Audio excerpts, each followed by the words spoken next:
Hello friends, welcome to Matt kitchen. Matt কিচেনে আপনাদের সবাইকে স্বাগত। পুরনো বন্ধুদের পাশে থাকার জন্য ধন্যবাদ এবং নতুন বন্ধুদের স্বাগত জানিয়ে শুরু করছি আজকের রেসিপি। শুরুতেই দেখতে পাচ্ছেন আমি এখানে কিছু পরোটা তৈরি করেছি। আজকে আমি সেই পরোটার রেসিপিটাই আপনাদের সাথে শেয়ার করছি। তার জন্য আমার এখানে একটা মিক্সিং গ্রাইন্ডার নিয়ে নিয়েছি, আর নিয়ে নিয়েছি 1 বাটি মটরশুঁটি বা কড়াইশুঁটি, আর 1 ইঞ্চি মতন গ্রেট করে আদা, আর 5-6টা কাঁচা লঙ্কা কুচি। আমরা যেহেতু একটু ঝাল বেশি খাই তাই আমি 5-6টা লঙ্কা নিয়েছি। ঝালটা আপনারা নিজেদের পছন্দ মতন নেবেন। নিয়ে নিয়েছি 1 বাটি ধনেপাতা কুচি, 1 টেবিল চামচ নিয়ে নিলাম চিনি, স্বাদ মতন লবণ, আর 2 চামচ মতন জল দিয়ে এর একটা কিন্তু মিহি পেস্ট আমি তৈরি করে নেব। যেহেতু কড়াইশুঁটি পেস্ট করতে গেলেও জল বেরোবে, ধনেপাতা আছে, সেহেতু আমি 2 চামচ জল দিয়েছি। এবারে পেস্টটা আমি করে নিয়ে চলে এসেছি।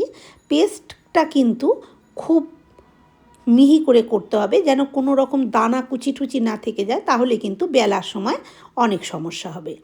এবারে একটা বাটি মেপে এখানে আমি 1.5 বাটি ময়দা নিয়েছি। আমি ময়দা দিয়ে করছি, আপনারা চাইলে আটা ময়দা মিশিয়েও করতে পারেন বা আটা দিয়েও করতে পারেন, তবে ময়দা দিয়ে করলে এটা খেতে বেশি ভালো হবে।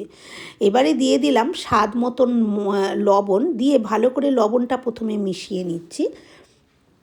এবারে যে কড়াইশুঁটির পেস্টটা করে রেখেছিলাম সেখান থেকে আমি অর্ধেকটা দিয়ে দিলাম, দিয়ে ভালো করে মিশিয়ে নেব। সম্পূর্ণটাই দিয়ে দেব, মানে আস্তে আস্তে দিয়ে এটাকে খুব ভালো করে ময়দার সাথে মিশিয়ে নেব।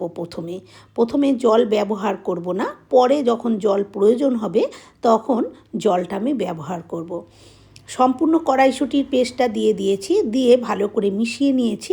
এবারে হাতের মধ্যে করে এরকমভাবে অল্প অল্প জল দিয়ে এটাকে কিন্তু একটা ডো তৈরি করে নেব। একবারে জলটা দিলে আবার বেশি হয়ে যেতে পারে, তাই আমি ওইভাবেই দিলাম। দিয়ে দেখুন এটাকে খুব ভালো করে মেখে নিয়েছি। এটা মাখার সময় কিন্তু আমি কোনো রকম তেল ব্যবহার করিনি। এখন আমি 1 চামচ মতন তেল এখানে নিয়েছি, নিয়ে এবারে এই ময়দাটাকে তেলের সাথে খুব ভালো করে সেটে নেব। আর এই 1 চামচ তেল আমি এখানে দিয়েছি, কিন্তু এখানে 1 চামচ তেল দিইনি, এখানে আমি পরে আরও 1 চামচ দিয়েছিলাম, মানে মোট 2 টেবিল চামচ তেল আমি এখানে দিয়েছি। দিয়ে ময়দাটাকে খুব ভালো করে এইভাবে ঠেসে ঠেসে মেখে নিয়েছি। ময়দাটা দেখুন কত সুন্দর নরম সফট, আর একদম গাটা যেন মসৃণভাবে মাখা হয়ে গেছে। দেখুন কতটা সফট মাখা হয়েছে। এবারে এখান থেকে আমি লেচি কেটে নেব।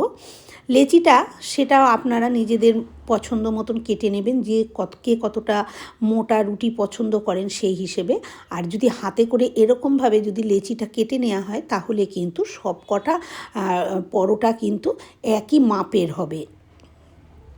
আমরা অনেক সময় লেচি কাটার সময় কম বেশি কেটে ফেলি, এইভাবে কাটলে কিন্তু মাপগুলো একই রকম হবে। এইভাবে আমি সব কটা লেচি কিন্তু কেটে নিয়েছি। কেটে আবার আমি গোল করে নিয়েছি। এখানে আমার 7টা হয়েছে। এবারে একটা বাটি নিয়েছি, বাটির মধ্যে 1.5 চামচ নিয়ে নিলাম কর্নফ্লাওয়ার, আর এখানে আমি তেল নিয়ে নিচ্ছি। এখানে আমি 3 চামচ মতন তেল ব্যবহার করেছি। এবারে খুব ভালো করে এটাকে মিশ্রণ করে এরম একটা সফট ব্যাটার এরম তৈরি করে নেব। এবারে একটা চাকি নিয়ে নিয়েছি, যার মধ্যে আমি রুটিটা বেলে নেব। তার মধ্যে প্রথমে আমি একটুখানি তেল নিয়ে তেলটা মাখিয়ে নিলাম, কারণ এটা আমি ময়দা দিয়ে বেলবো না, আমি কিন্তু এটা এরকমভাবে তেল দিয়েই বেলবো। তারপরে এরকমভাবে আমি বেলে নিচ্ছি। আর এই যে চাকিটা দেখছেন, পুরো চাকিটা জুড়েই কিন্তু প্রথমে আমি বড় করে পাতলা করে এটাকে বেলে নেব। পুরো চাকিটা জুড়ে দেখুন বড় করে এটাকে আমার বেলা হয়ে গেছে। দেখেই বুঝতে পারছেন যে কতটা পাতলা করে আমি বেলে নিয়েছি। পুরো চাকিটাই যেন বোঝা যাচ্ছে রুটির ওপর দিয়ে। এবারে যে ব্যাটারটা আমি গুলে রেখেছিলাম সেই ব্যাটারটা এখানে 1 চামচ দিয়ে দিলাম, দিয়ে এবার হাত দিয়ে পুরোটা কিন্তু আমি লাগিয়ে দিচ্ছি। পুরোটা লাগানো হয়ে গেছে। এবারে দেখুন এপাশ থেকে তুলে এরকম একটা ভাঁজ দিয়ে দিলাম, আর এপাশ থেকে তুলে এরকম একটা ভাঁজ দিয়ে দিলাম। এবার এখানেও আবার একটু এরকমভাবে ব্যাটার দিয়ে দেবো, দিয়ে ভালো করে এইভাবে লাগিয়ে দেব। দিয়ে আবার এটাকে আমি এরকমভাবে তুলে নিয়ে এসে এখানে একটা ভাঁজ দেব, আবার এদিক থেকে তুলে নিয়ে এসে এরকম একটা ভাঁজ দেব। এবারে আমি এটাকে বেলে নেব। এটাও আমি কিন্তু কোনো রকম গুঁড়ি ঠুড়ি ব্যবহার করব না। এটাও আমি বেলনা দিয়ে ওই তেল দিয়েই বেলে নেব আর কি। বেলনাটা দিতে প্রথমে একটু অসুবিধা হবে বেলতে, তাই জন্য বেলনাটা আস্তে আস্তে একটু চেপে চেপে এইভাবে ঠেসে ঠেসে দিয়ে একটু বড় করে নিতে হবে। তারপরে এটাকে কিন্তু সুন্দরভাবে একটা চৌকো শেপ দিয়ে বেলে নেওয়া যায়। আমি এখানে চৌকো শেপ বেলছি, আপনারা চাইলে কিন্তু গোল করেও বেলতে পারেন, তবে যেহেতু ভাঁজটা চৌকো মতন দিয়েছি তাই চৌকো শেপ বেলতেই কিন্তু বেশি সুবিধা হবে। খুব ভালো করে এইভাবে আমি এটাকে বেলে নিয়েছি। এটা কিন্তু খুব মোটাও না আবার খুব পাতলাও না, দেখুন ঠিক এই রকম ধরনের করে আমি কিন্তু এটাকে বেলে নিয়েছি। এইভাবে আমি সব কটাই বেলে নেব, তবে আমি একটা করে বেলবো আর একটা করে ভাজবো, না হলে কিন্তু ওই বেলে রেখে দিলে কিন্তু এগুলো ভাজতে বেশি সুবিধা হয় না, অসুবিধাই হয়। আমার অসুবিধা হয়, আপনাদের যদি সুবিধা হয় আপনারা সেভাবে করবেন। তারপরে আমি একটা পরোটা দিয়ে একটু উল্টে পাল্টে দুপাশটা সামান্য একটু সেঁকে নিয়েছি।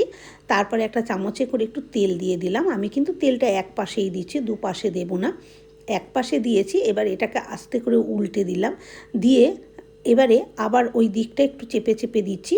দেখুন এটা কীরকম কিন্তু ফুলে উঠছে। এবারে আমি ওই পাশটা উল্টে দেব, ওই তেলেই কিন্তু দুটো পাশই হয়ে যাবে, দুদিকেই কিন্তু তেল দিতে হবে না। আর যদি দুদিকে আপনারা চান তেল দিতে তাহলে দিতেই পারেন, সেক্ষেত্রে পরোটায় অনেকটা তেল হয়ে যাবে, কিন্তু আমি একটা পাশেই তেলটা দিয়েছি। দেখুন কত সুন্দর পরোটাটা ফুলে উঠেছে, আশা করছি বুঝতে পারছেন। দেখুন আর পরোটাটা কত সুন্দর দেখতে হয়েছে, দেখুন কত সুন্দর কালারও এসেছে। আমরা যে কড়াইশুঁটির লুচি খাই, কচুরি খাই, কড়াইশুঁটির কচুরি না খেয়ে একবার কিন্তু এইভাবে কড়াইশুঁটির পরোটাও খেয়ে দেখতে পারেন, দারুণ লাগে, অসাধারণ লাগে। আমি তো প্রায় করি, আমার তো ভীষণ ভালো লাগে খেতে। আর আমার ভালো লাগে বলেই ভাবলাম যে এত সুন্দর হয় এটা, তা বন্ধুদের সাথেও শেয়ার করি। আর যে ভাঁজগুলো আমি দিয়েছি দেখুন, ভাঁজগুলো এই যে আলগা হয়ে যাচ্ছে, এখান থেকে হাওয়া বেরোচ্ছে। ওই একই রকমভাবে আমি প্রত্যেকটা পরোটা কিন্তু এইভাবে ভেজে নেব। বন্ধুরা, আমার আজকের এই কড়াইশুঁটির পরোটা রেসিপি আপনাদের কেমন লাগলো কমেন্ট করে অবশ্যই জানাবেন। যদি ভালো লাগে একটা লাইক দেবেন, আর আমার চ্যানেলে নতুন বন্ধু হয়ে থাকলে চ্যানেলটি সাবস্ক্রাইব করে নেওয়ার অনুরোধ রইল।